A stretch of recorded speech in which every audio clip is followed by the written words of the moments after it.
Hi guys. তো আজি আমি ডিসকাস কৰিম the forces between multiple charges. তাৰ মানে হ'ল কি এতিয়ালৈকে আমি যিমান ডিছকাছ কৰি আছিলোঁ তো দুটা চাৰ্জ পাৰ্টিকল থাকে আৰু সিহঁতৰ মাজত যদি ডিষ্টেঞ্চ আৰ হয় then according to Coulomb's law the force between the charges is 1/4πε0 Q1 Q2 by R square. Okay, যদি ভেক্টৰ লিখা তাৰ ডাইৰেকশ্যন দিব লাগিব। কিন্তু এতিয়া আমি ডিছকাছ কৰিম যদি তোমাৰ দুটাতকৈ বেছি চাৰ্জ থাকে, মানে if there are several charges are present, then what will be the force on a particular charge due to the other charges? ঠিক আছে, তাৰমানে ছাপ'জ ইয়াত প্ৰথমে মই কনচেপ্টটো তোমাক ক্লিয়াৰ কৰি লৈছোঁ। ছাপ'জ ইয়াত তিনিটা চাৰ্জ আছে, Q1, Q2 and Q3। দেখা পাইছা, Q1, Q2 and Q3। এতিয়া if you want to calculate the force on Q1 due to the charges Q2 and Q3, then what will be the total force on Q1? তো আমাক সেইটো লাগে। তো Q1ৰ ওপৰত force কিমান হ'ব, টোটেল ফ'ৰ্চ? এতিয়া তুমি চোৱা এইটো মানে ছিষ্টেমত তিনিটা চাৰ্জ আছে, Q1, Q2 and Q3। তো Q1 and Q3 all are positive charge suppose. তো Q2ৱে Q1ৰ ওপৰত এটা ফ'ৰ্চ দিব আৰু Q3ও Q1ৰ ওপৰত ফ'ৰ্চ দিব। বাট এক্সপেৰিমেণ্টেলি এইটো অবজাৰ্ভ কৰা হৈছে যে যিটো তোমাৰ Q2ৱে Q1ৰ ওপৰত ফ'ৰ্চ দিব সেইটো তোমাৰ due to the presence of Q3 unaffected হ'ব। মানে Q2ৰ যিটো Q1ৰ ওপৰত ফ'ৰ্চ দিব সেইটো Q3 থাকক বা নাথাকক সেইটো মানে কোনো তাৰ এফেক্ট নকৰে। তো তেনেকৈ Q3য়ে যিটো Q1ৰ ওপৰত ফ'ৰ্চ দিব সেইটো Q2ৰ যিটো এফেক্ট তাত কোনো মানে সেই নকৰে, প্ৰব্লেম নকৰে আচলতে। So' it is unaffected by the other charges. তো এতিয়া আমি অলৰেডি জানো যে ফ'ৰ্চ এটা ভেক্টৰ কোৱান্টিটি। চ' ইয়াত ভেক্টৰ কনচেপ্টত মই বুজাবলৈ ট্ৰাই কৰিম। ছাপ'জ এইটো চাৰ্জ Q1, এইটো Q2 আছে, Q3, এইটো অৰিজিন। তো অৰিজিনৰ পৰা তোমাৰ Q2ৰ যিটো পজিশ্যন ভেক্টৰ ছাপ'জ R2 আৰু Q1ৰ পজিশ্যন ভেক্টৰ R1 আৰু Q3 তোমাৰ R3। অ'কে, তো এতিয়া the distance between Q1 and Q2 suppose R12 আৰু distance between Q1 and Q3 তোমাৰ R13। তো ইয়াত তোমাৰ এইটো বস্তু চোৱা R⁻12 লিখা আছে। আৰু R⁻12 মানে কি, এইফালে ডাইৰেকশ্যন মই বুজাইছোঁ হা, 2 to 1। তো এইফালে তুমি এৰ'ডাল চাব পাৰা। চ' এৰ'ত লিখা আছে ফ্ৰম 2 to 1। চ' সেইকাৰণে এইটো R⁻12 দিয়া হৈছে ফ্ৰম 2 to 1। আৰু ইয়াত R13 দিয়া আছে, তাৰমানে এইটো এটা ইউনিট ভেক্টৰ। চ' ই ক'ৰ পৰা ডাইৰেকশ্যন বুজাইছে, ফ্ৰম 3 to 1। ঠিক আছে, তো এতিয়া all are positive charge. So' Q2 এতিয়া আমি ওলাব লাগে যে force on Q1 due to Q2 and Q3। ঠিক আছে, তো Q2 আৰু Q3 কাৰণে ফ'ৰ্চ Q1ৰ ওপৰত টোটেল ফ'ৰ্চটো কিমান হ'ব? তো এতিয়া যিহেতু Q1টো তোমাৰ পজিটিভ চাৰ্জ, চ' Q2ৱে ইয়াৰ ওপৰত ফ'ৰ্চ এটা দিব। তো ফ'ৰ্চটো কোনফালে যাব, এইটো ডাইৰেকশ্যনত যাব, because both are positive charge or like charge. তো এইফালে দিব। চ' ইয়াক তোমাৰ এই যিটো ডাইৰেকশ্যনত দিছে তাক মই বুজাইছোঁ এফ ভেক্টৰ 1 2। ঠিক আছে, আৰু চিমিলাৰলি তোমাৰ এই Q1ৰ ওপৰত Q3 যিটো ফ'ৰ্চ দিব সেইটো এইটো ডাইৰেকশ্যনত দিব, কাৰণ ইউ পজিটিভে হয়। চ' এইফালে দিব, চ' F13। ঠিক আছে, চ' ইয়াত এটা কথা মনত ৰাখিব লাগিব, যদি এইটো তোমাৰ পজিটিভ নহয় নিগেটিভ হ'লে হয় তেনেহ'লে ই কি কৰিলে হয়, এট্ৰেক্ট কৰিলে হয়, তাৰমানে তেতিয়া ফ'ৰ্চটো এইটো ডাইৰেকশ্যনত থাকিলে হয়, এইফালে থাকিলে হয়। But this is positive charge, so' it will repel the charge Q1 along this direction. তো এতিয়া কথাটো হ'ল Q2ৱে তোমাক Q1ৰ ওপৰত দিছে এইফালে ফ'ৰ্চ আৰু Q3 Q1ক দিছে এইটো ডাইৰেকশ্যন ফ'ৰ্চ। তো ইয়াৰ ডাইৰেকশ্যন কিন্তু কোনফালে আছে, এটা F12 এইফালে আৰু F13 এইটোফালে আছে ন।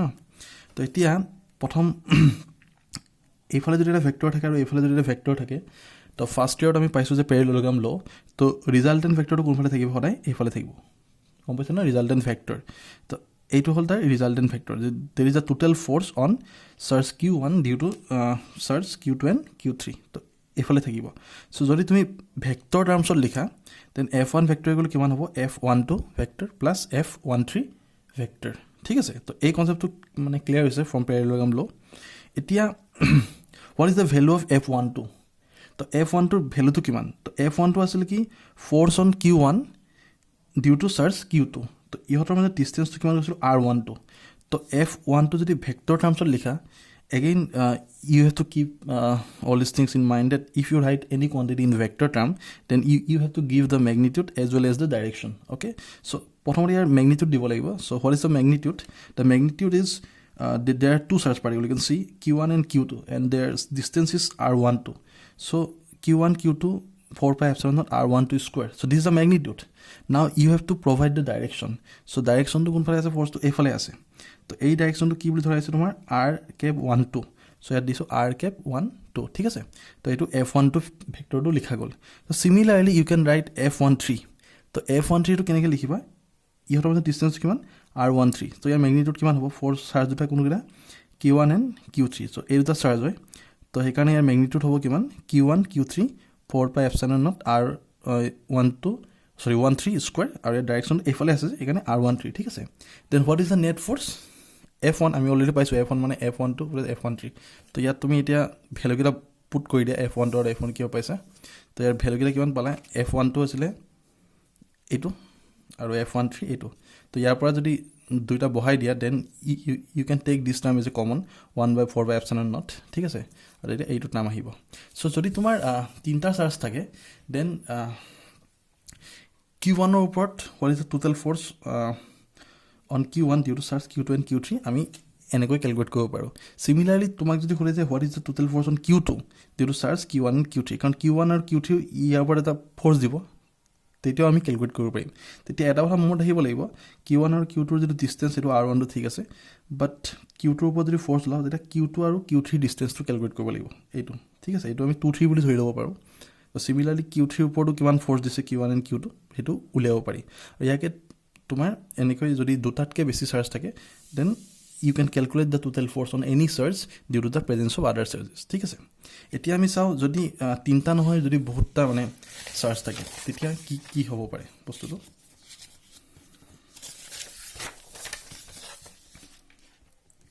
সাপোজ তোমাৰ চাৰ্জ তোমাৰ বহুত আছে q1 q2 q3 up to qn আছে, ঠিক আছে. এতিয়া nটা চাৰ্জ আছে সাপোজ, তো এতিয়া চিমিলাৰলি আমি ইয়াৰ আগৰটোত কৰিছিলোঁ কি তিনিটা চাৰ্জ লৈছিলোঁ, এতিয়া nটা চাৰ্জ আছে, then what will be the total force on q1 due to the presence of the other charges. তাৰমানে গোটেইকেইটা চাৰ্জে কি কৰিব q1 ৰ ওপৰত ফ'ৰ্চ এটা দিব, ঠিক আছে. চ' q2ৱে q1 ৰ ওপৰত যেতিয়া ফ'ৰ্চ দিব তেতিয়া বাকীকেইটা চাৰ্জৰ যিটো এফেক্টটো মানে নাথাকিব. তো similarly when q3 will exert a force on q1 that is unaffected by the presence of the other charge. তো আদাৰ চাৰ্জ কেইটা যিকেইটা থাকিব সেইকেইটাৰ যিটো এফেক্ট সেইটো মানে প্ৰেজেণ্ট নাথাকিব. তো চিমিলাৰলি তোমাৰ q4 দিব q5 দিব, then what will be the total force. তো এতিয়া যদি মই চাওঁ তোমাৰ ছাপ'জ q2ৱে q1 ৰ ওপৰত দিয়া ফ'ৰ্চটো যদি তুমি f12 ভেক্টৰ বুলি ধৰা, q3ৱে q1 ৰ ওপৰত দিয়াটো যদি তুমি f13 বুলি ধৰা, তো ডট যদি qn ইমান এটা দিয়ে f1 বুলি আমি ধৰিব পাৰোঁ. Then what will be the total force on q1, তেতিয়া ছেম থিং f2 তোমাৰ কিমান হ'ব f12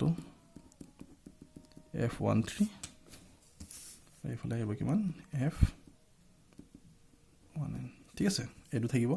তো f12 মানে কি পাইছিলোঁ আমি, মই আগতে কৈছোঁ 1/4 pi epsilon চবতে থাকিব. So' you can take common side 1 আৰু 2 মানে q1 আৰু q2 মাজত. চ' এইটো যদি ডিষ্টেঞ্চ r12 স্কোৱাৰ দিব পাৰা, r cap 12 দিব পাৰা, তো 13 মানে q1 q3 r13 স্কোৱাৰ, ঠিক আছে. তো এনেকৈ তুমি দি থাকিব পাৰিবা q1 qn r1 স্কোৱাৰ, ঠিক আছে.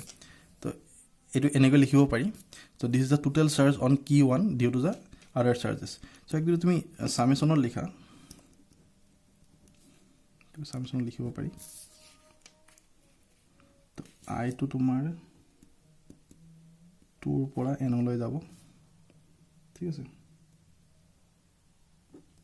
q1টো চবৰ পৰা আহিব, q1টো কমন লৈছোঁ মই চবতে, qi থাকিব ইয়াত, এইফালে r1i whole square r i এনেকৈ লিখিব পাৰি. এইটো কিয় কাৰণে লিখিব পাৰি, চামেশ্যন iৰ পৰা 2ৰ পৰা nলৈ গৈছে. চ' q1টো চবতে আছে কিন্তু q1টো মই কমন লৈছোঁ. এতিয়া প্ৰথমতে চামেশ্যন মানে কি i2 মানে ফাৰ্ষ্টতে 2 ধৰিব, প্লাছ 3 আহিব 1 3, ঠিক আছে.